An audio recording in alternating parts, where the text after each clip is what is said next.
पहले हमारा चल रहा था कि आत्मा, अगर आत्मा में हम भावना करते हैं तो हमें आत्मा भासित होती है। हमारे भावों में है ये सारा कुछ, है ना। अगर हमारे भाव होते हैं बाहर रंग रूपाकार वाले तो हमारी दृढ़ता वहाँ जाती है।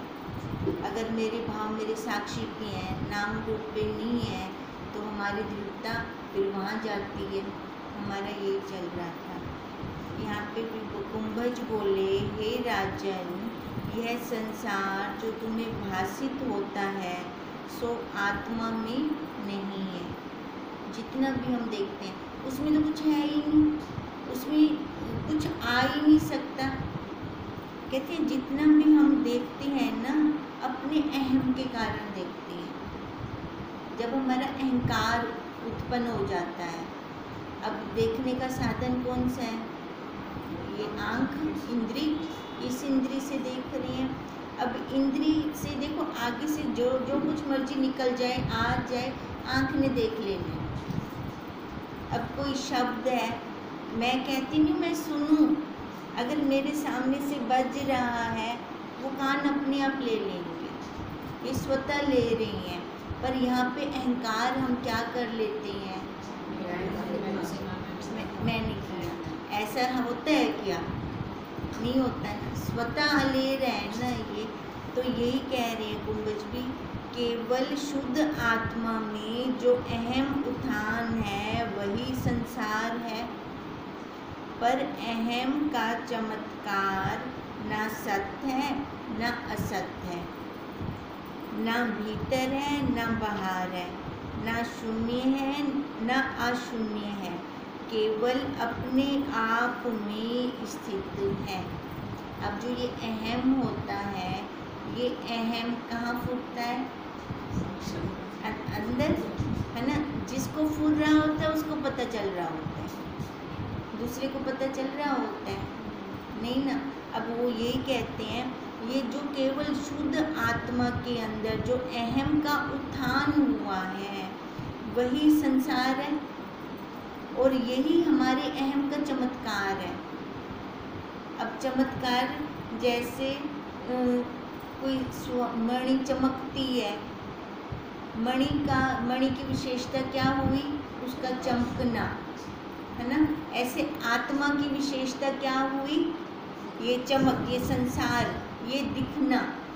अब ये जो दिखता है तो उसकी चमक है, पर हम क्या समझ लेते हैं कि ये मेरा बनाया हुआ संसार है। यहाँ पे हम कर्तापन में आ जाते हैं, ऐसा मैंने बनाया। अब ये कैसे लिया? जब मैं कुछ बन जाती हूँ, नाम रूपाकार वाली जब मैं बन जाती हूँ, माँ बन गई, पत्नी बन गई, बहन बन गई, फिर वही संसार हमें लगता है, अंदर से कचोटता है। किसी ने कुछ कहा नहीं तो वो शब्द लग गए अंदर। तू बनी तभी लगे, अगर तू बनी ही ना तो लगेगा नहीं। अब यही कह रही हैं, केवल शुद्ध आत्मा में जो अहम उत्थान है वही संसार है। पर अहम का वह चमत्कार ना सत्य है, मतलब जो ये संसार भास रहा है ना वो सत्य है ना असत्य है, क्योंकि एक काल में दिख रहा है, दूसरे काल में है नहीं। ना वो भीतर है ना वो बाहर है, ना शून्य है ना अशून्य है, केवल अपने आप में स्थित है, मेरे मन के अंदर है। मैं चाहूँ तो ये खाली भी कर सकती हूँ। संसार का प्रध्वंस भाव भी नहीं होता, अर्थात पहले हो और पीछे नाश हो जावे, ऐसा भी नहीं होता। पहले हो और पीछे नाश हो, क्या समझ रही हैं आप?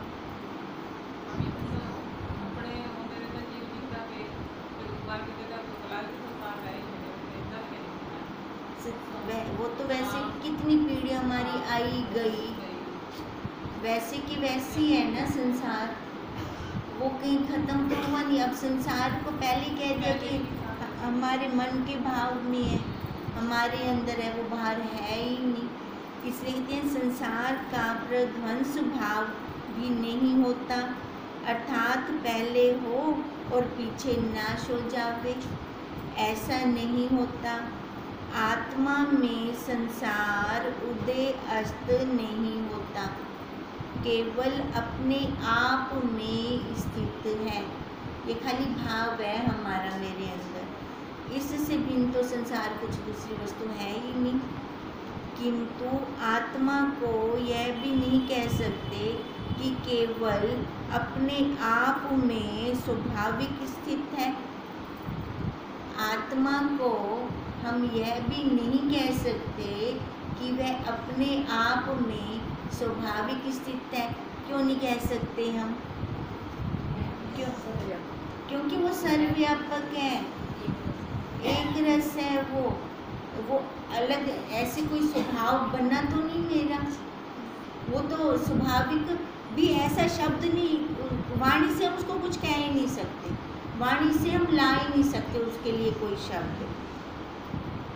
केवल अपने आप में स्वाभाविक स्थित है, उसमें वाणी की गति नहीं है।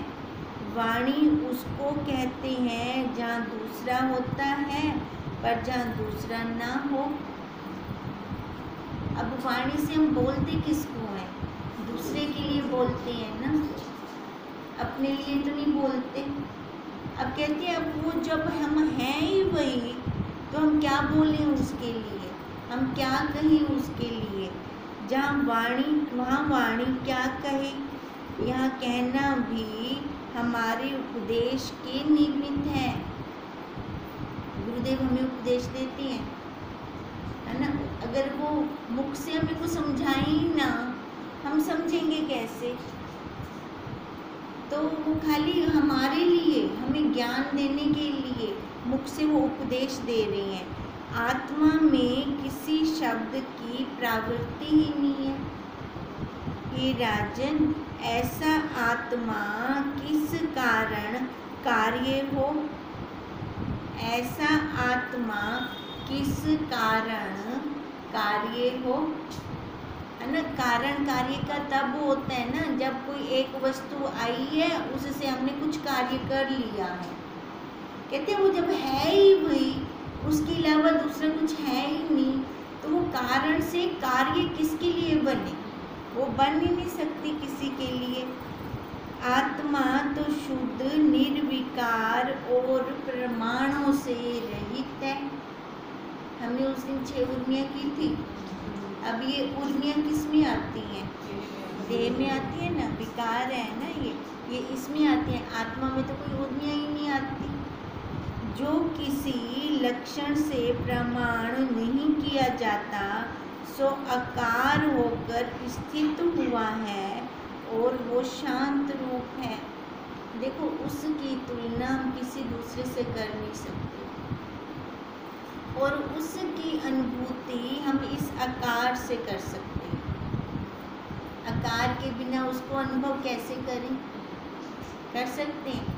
कहते हैं वो आकार में आकर स्थित हुआ है, तभी हम जान पाए हैं कि वो शांत रूप है। तभी हम जान पाए हैं वो अनंत स्वरूप है, तभी हम उसको जान सकें। अगर कोई हमें कहे कि मैं हमेशा झूठ बोलूँगा, सतत झूठ बोलूँगा, कभी हो नहीं सकता। सतत कोई झूठ बोल सकता है? अगर कोई कहे कि मैं सतत सुख से रहूँगा, सच बोलूँगा, ये तो हो सकता है कि नहीं? बताओ।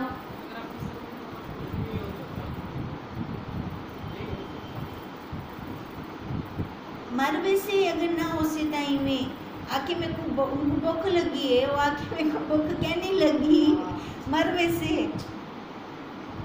सतत झूठ भी नहीं बोल सकता, है ना, और हमेशा सच बोला जा सकता है उससे। हम कहें कि वो सतत झूठ बोले, पॉसिबल नहीं है। सतत सच बोले, पॉसिबल है। अब कहते हैं जो वो ये पॉसिबल क्यों है? क्योंकि हमारा स्वभाव ऐसे, अपनी आत्मा का, उसमें कोई विकार नहीं है। विकार कैसे आता है? हम किसी का संग करते हैं तभी विकार आता है, नहीं तो ऐसे तो उसके अंदर विकार आ ही नहीं सकता, अपने स्वरूप से वो भिन्न रह ही नहीं सकता। जो कहीं मैं हमेशा दुखी रहूँगा, नहीं रह सकता, कभी नहीं रह सकता हमेशा दुखी। अगर कहीं मैं हमेशा सुखी रहूँगा, ये पॉसिबल है, ये पॉसिबल है उसके लिए, है ना।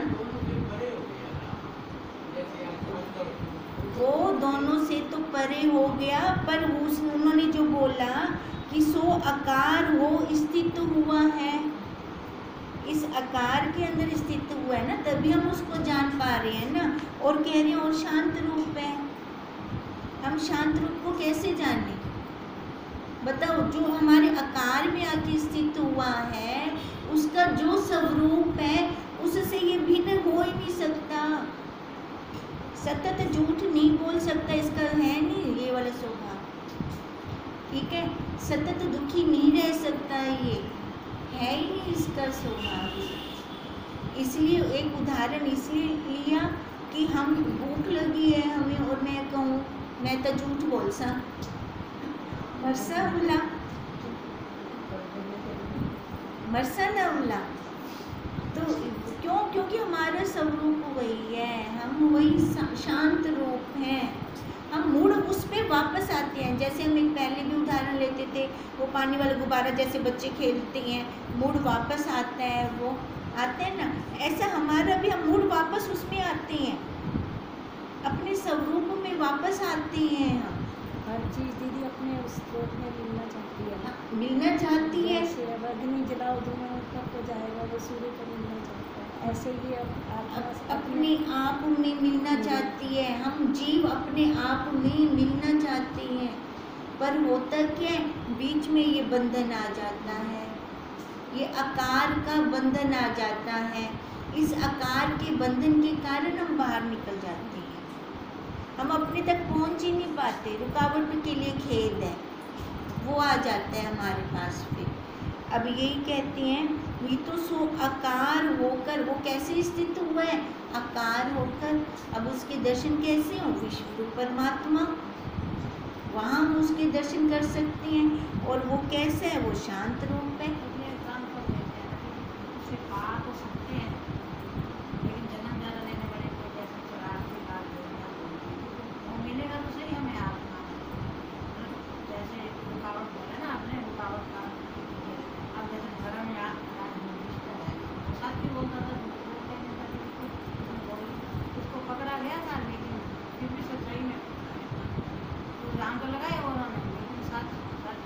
पर वो उनका अंतःकरण कैसा था?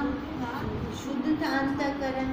शुद्ध अंतःकरण वाला अधिकारी है, वो पा सकता है।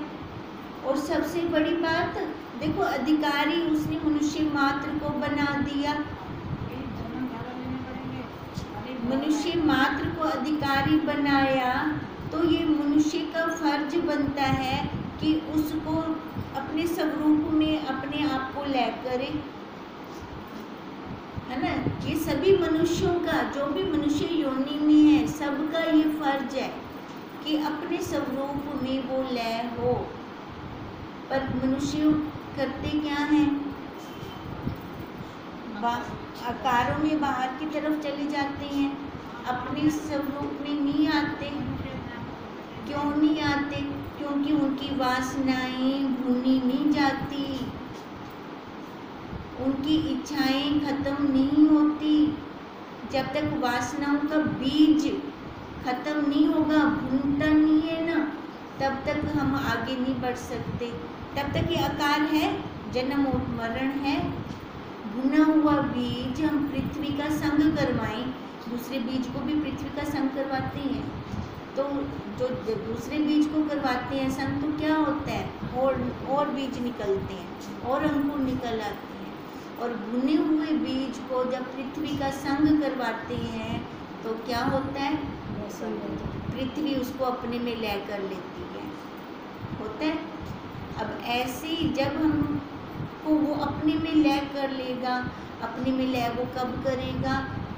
जब हमारी वासनाओं का बीज भुना जाएगा तब वो हमें अपने में लय करेगा, और जब लय कर लेगा फिर जन्म मरण नहीं होगा। लय होगी ना, 5 भूतों में लय हो गए, फिर वहाँ जन्म मरण नहीं है वहाँ पर। अब कहते हैं फिर वो जाके वो शांत रूप होता है। हे राजन, ऐसा आत्मा किसका कारण कार्य हो, क्योंकि सबकी आत्मा तो एक जैसी है, हम ये तो नहीं कह सकते इसकी आत्मा कारण कार्य वाली है, नहीं कह सकते।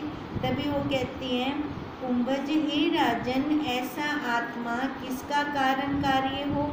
कारण कार्य तब होता है जब प्रथम कारण परिणाम और शोभ को प्राप्त होता है। कारण कार्य कब होता है, जब प्रथम में है ना कुछ आए हमारे पास, जैसे हमने खादों से सोना निकाला ना सोना को, अब सोना का रूप परिवर्तन हुआ, किस में हुआ, गहनों में, आकार में। अब कारण से कार्य हो गया। अब अभी कारण से कार्य कब हुआ, जब वो हमारे हाथ में आया, पदार्थ बनकर आया। अब बताओ आत्मा कब पदार्थ बनकर आती है कि हम कहें ये कारण है, कारण से मैंने इसे एक मुर्गी बना दी, एक बकरा बना दिया, एक गाय बना दी, एक मनुष्य बना दिया, ऐसा हम कह सकते हैं? नहीं कह सकते ना।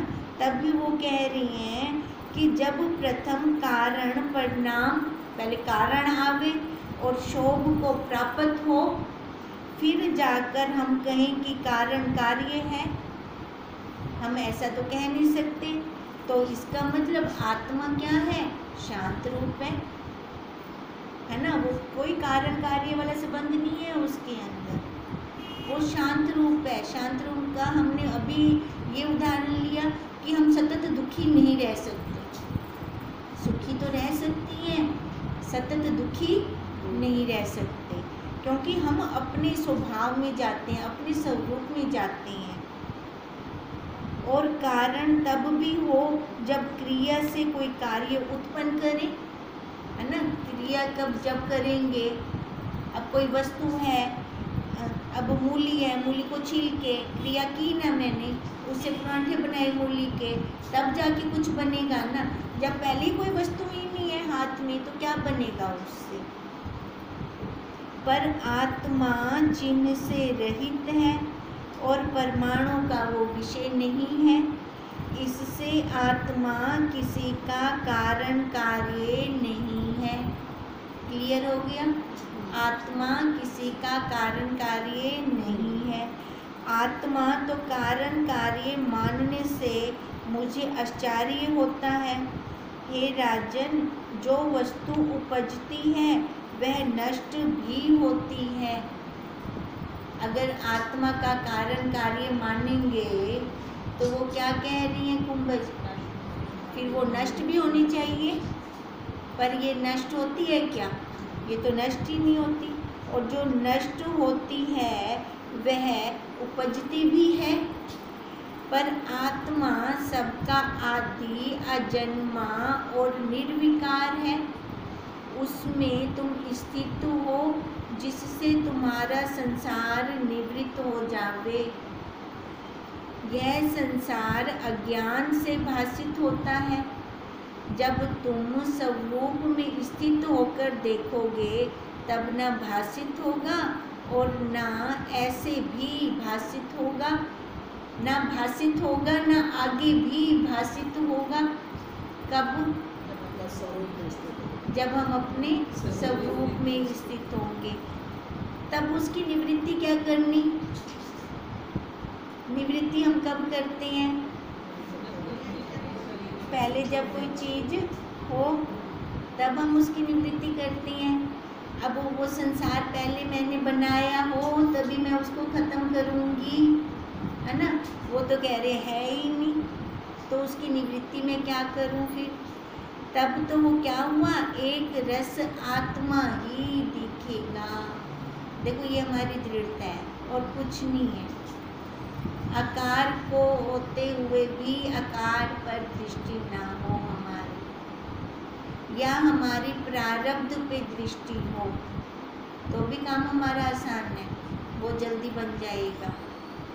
कहते हैं जीव केवल शून्य आकाश हो जाएगा तब जब उसकी दृष्टि कहाँ रहेगी, अपने स्वरूप में। संसार से रहित होने को शून्य कहते हैं। चैतन्य स्वरूप नाना होकर भी वही है और एक भी वही है, शून्य और शून्य से रहित भी वही है। उसमें हम कह नहीं सकते कि नाना तत्व है ना, उसमें हम ये कह नहीं सकते कि वो सारा एक है।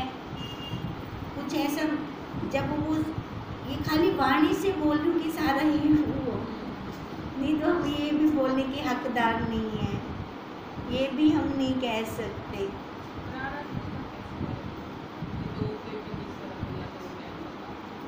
मैं या तो मैं आत्मा हूँ, है ना, हमारी वैसे हो, या हमारी प्रारब्ध पे हो दृढ़ता हो।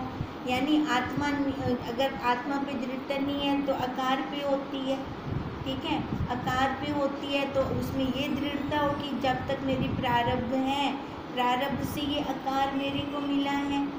और ये प्रारब्ध जैसे रोज़ एक पेज खुलता है हमारा, मैं रोज़ उसको देख रही, रोज़ मेरी प्रारब्ध आ रही है, नया पेज बनकर आ रही है ना। या ऐसी दृढ़ता कर लें हम तो भी हम बाहर निकल जाएंगे इस झमेले से, संसार वाले झमेले से, है ना। प्रारब्ध में जब ये आ जाएगा कि प्रारब्ध पे दृढ़ता होगी तो माँ पत्नी बहन पे तो नहीं होगी ना, उपाधियों पे तो नहीं होगी ना दृढ़ता, ठीक है। कन इमें न पकड़िया तो पुट्ठा पकड़ गिदा, गालता हुआ ये फलता हुआ वही मिल से आपको, है ना। पर ये है कि हर एक की अंतःकरण की स्थिति अपनी अपनी है, जो जैसे चलना चाहता है गुरुदेव वैसे युक्ति दे देती हैं। अब ऐसे ही कह रही हैं कि वही चैतन्य रूप नाना होकर भी वही है। अब जितना भी दिख रहा है वही है, वही है, वही है, उसके अलावा और कुछ है ही नहीं। और एक भी वही, शून्य और शून्य से रहित भी वही, द्वैत्व रूप भी वही है और अद्वैत्व रूप भी वही है। ऐसा वह फिर वो भाषित होगा हमें जब हमारी दृढ़ता होगी, फिर जाके ये भाषित होगा। जब हमारी दृढ़ता नहीं है ना, नाम रूप आकार पे है, तो फिर अपनी प्रारब्ध को लेकर चलो, फिर भी हम वहाँ पे पहुँचेंगे। इति श्री योग विशिष्ट निर्वाण प्रकरण शिखर ध्वज प्रथम बंधन नाम 77 सर्गा समापत। ये मैं आज आगे वाला पढ़ बैठी हूँ, अब वो पीछे वाला कर देती हूँ।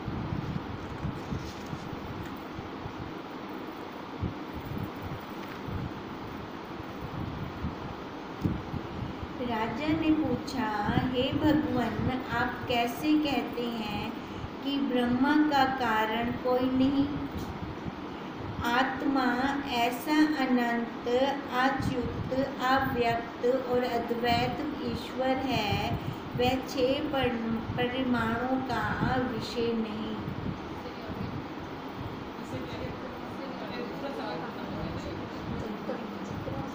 74 खत्म किया था ना, 75 शुरू किया था, 76 शुरू किया था।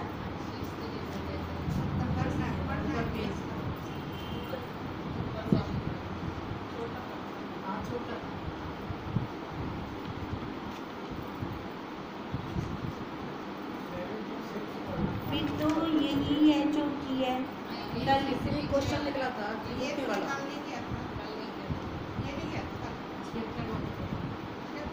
फिर वो तो बड़ा है सर का,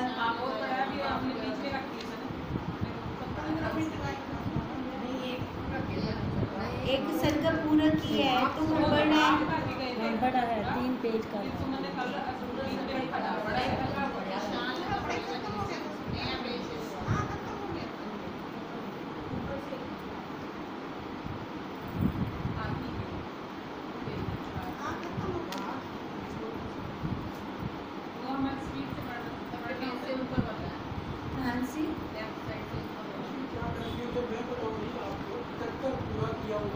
वशिष्ठ जी बोले,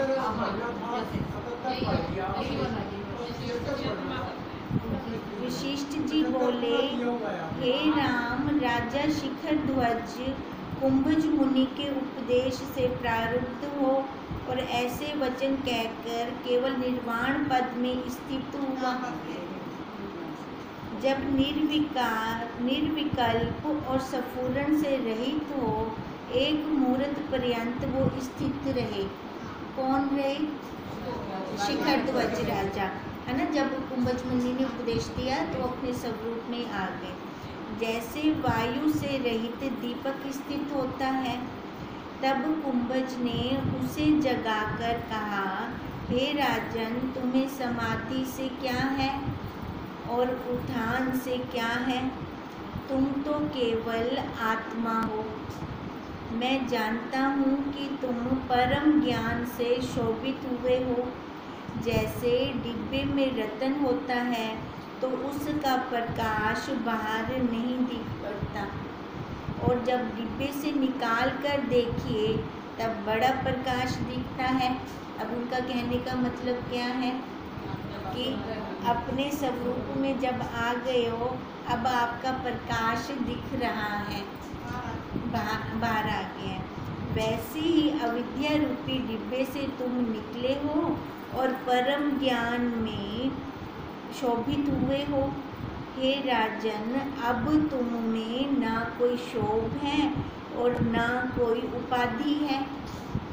अब तुम संसार के राग द्वेष से रहित शांत रूप जीवन मुक्त होकर विचार पूर्वक विचरो तो तुम्हें कोई उपाधि ना लगेगी। अब कुंभज ने तो अपना काम खत्म कर दिया, है ना, उपदेश दे दिया। अब राजा को बोल दिया भी विचार से विचर, फिर तेरे को कोई उपाधि नहीं लगेगी। देखो वैसे भी जब हम विचार से चलते हैं तो हमें कोई उपाधि आड़े नहीं आती। जब विचार हमारा जहाँ खत्म होता है वहाँ झटका लग जाता है कोई ना कोई। फिर अब वशिष्ठ जी बोले, हे राम, जब इस प्रकार कुंभज मुनि ने कहा तब राजा शांत रूप हो गए और बोला है, हे भगवान, जो कुछ आपने आज्ञा की है उसे मैंने भली प्रकार जाना है, पर अभी एक प्रश्न और है और उसका उत्तर कृपा करके दो कि मैं दृढ़ स्थित होके रहूं। हे भगवान, आत्मा तो एक है और शुद्ध और केवल आकाश रूप चैतन्य मात्र, उसमें दृष्टा, दर्शन और दृश्य त्रिपुटी कहाँ से उपजी? अब ये इनका प्रश्न क्यों आ रहा है? कुंभज का, राजा का, है ना, शिखर ध्वज का अब क्यों आ रहा है? क्योंकि उन्होंने बोला कि तू शुद्ध आत्मा है, तेरे में अब कोई उपाधि नहीं है। ठीक है। अब देखो ये तो उन्होंने बोला कुंभज ने, अभी अनुभव भी तो हो, प्रैक्टिकल से तो निकले, प्रैक्टिकल से निकलेगा तब ये खत्म होंगी ना उपाधियाँ।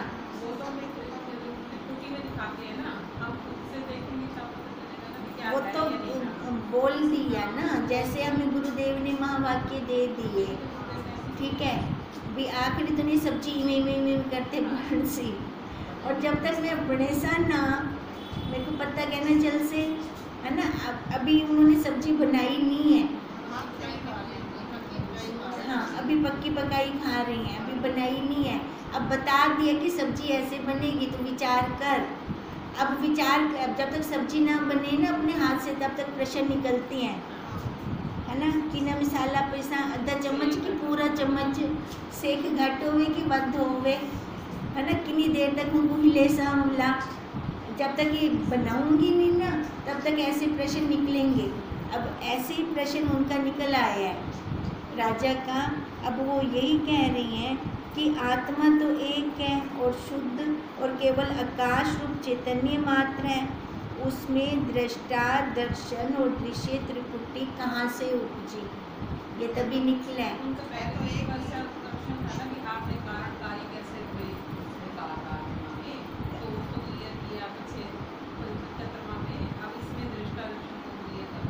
अब ये अब जैसे ना अभी उपाधि उन्होंने बोले ना, तेरे में कोई उपाधि नहीं लगेगी, ठीक है, तो खाली उसको देख, है ना।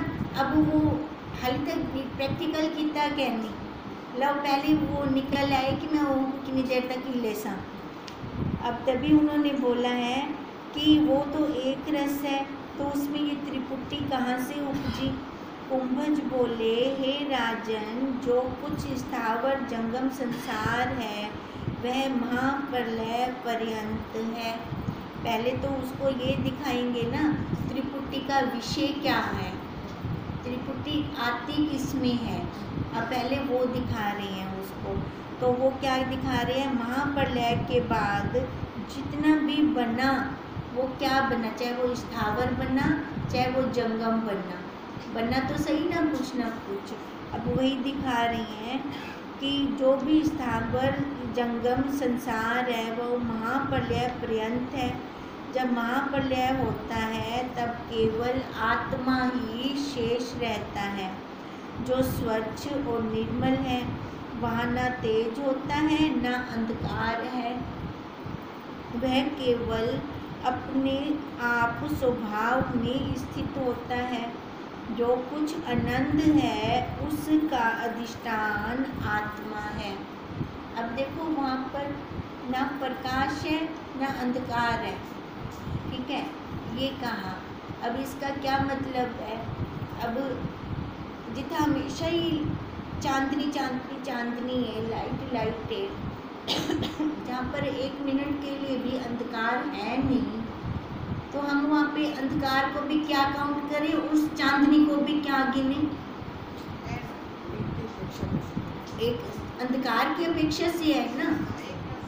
अंधकार जब वहाँ है ही नहीं तो वो लाइट भी कहनी, तभी तक क्या मतलब है, एक रस है, वही स्वभाव है, वही वैसा ही उसका स्वरूप है।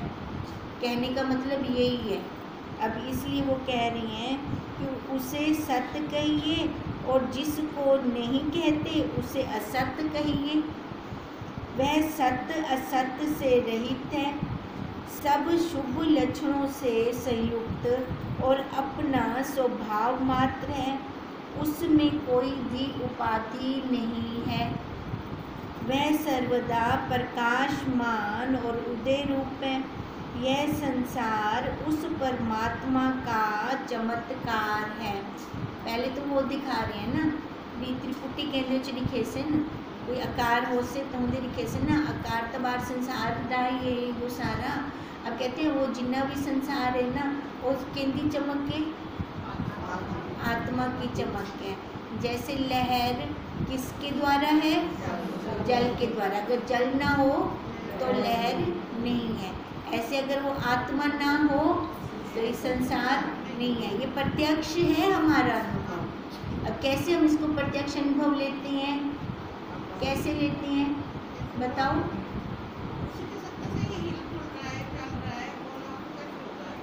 अरे नहीं, अरे नहीं, मैं ना उस संसार की दोस्त से, हाँ, तो वो देखो ना उसको अंदर अंदर देखो उसको, मैं ना होंगी, हाँ, तो संसार कहाँ से होगा, ठीक है। ये आत्मा की चमक है, ये आत्मा की चमक है ये संसार। इसलिए तो कहा यह संसार उस परमात्मा का चमत्कार है। जैसे रतन का चमत्कार उसकी लाट होती है, वैसे ही ब्रह्म का चमत्कार यह संसार है। इससे यह क्या हुआ, फिर ब्रह्म रूप हुआ, है ना। जैसे हम सूरज की किरण को सूर्य रूप ही कहते हैं। अब इसलिए क्या कहा, वैसे ही ब्रह्म का चमत्कार यह संसार है, तो इसका मतलब यह संसार ब्रह्म रूप है। जो ब्रह्म से भिन्न है उसे मिथ्या भरम ही जानना। उनके को भिन्न तक वजह ही कहना, अगर मेरी बुद्धि ग्रहण कर दी पे कुछ अलग तो टांग में क्या समझा, मिथ्या है, क्योंकि सारा क्या है, वो ब्रह्म ही है। ब्रह्म तो अलग व्या कुछ है ही कहना इंदा मतलब मैं गलत हाँ, मैं गलत हाँ, पर असा अपने आप को गलत आख दी कहनी है ना। असा क्या आख दूं, मैं सच्ची हाँ, वो झूठ है। हाँ, उस स्थान पे बैठेंगे तभी तो। उस स्थान पे जाए तो वो प्रकाश दिखे, प्रकाश का टोकरी तलो ढक्या पे ता बार अंधकार दिखदा पे उनकी टोकरी ता हटाऊं।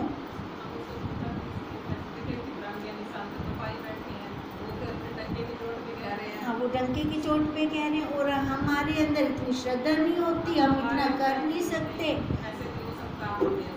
हम वहाँ तक पहुँच नहीं सकते, है नहीं ना। नहीं तो जैसे हमें गुरुदेव दिखाते जाए हम वैसे चलते जाएं तो वो दूर तो है ही नहीं। वो तो देखो, एक साधु ने संत से प्रश्न किया कि मैंने पढ़ा गीता में कि जिनकी श्रद्धा नहीं होती, तो गीता पर जिनकी श्रद्धा नहीं होती तो उनका ना, उनको पाप कर्म होता है, उनका पतन होता है। उन्होंने एक संत से प्रश्न किया और कहा कि मेरी तो श्रद्धा नहीं है, मेरा तो मन बहुत घबरा रहा है। तो उस संत ने क्या कहा, ये आपने कहाँ पढ़ा? कहते गीता में पढ़ा। फिर संत क्या कहते, गीता में पढ़ा तो आपको वो बात सच लगी, अब श्रद्धा है कि नहीं है बताओ, श्रद्धा है कि नहीं है? है तभी तो घबराहट हो रही है ना। और उधर से कह रही हो मेरे को गीता पे श्रद्धा नहीं है। अब फिर उनको ये बात समझ में आई तो मुस्कुरा के चल दिए, कहीं कुछ हमारा हाल ऐसा तो नहीं है तो वहीं पर आँख दो, सब पता नहीं चलता है ना। हम देखें कैसे,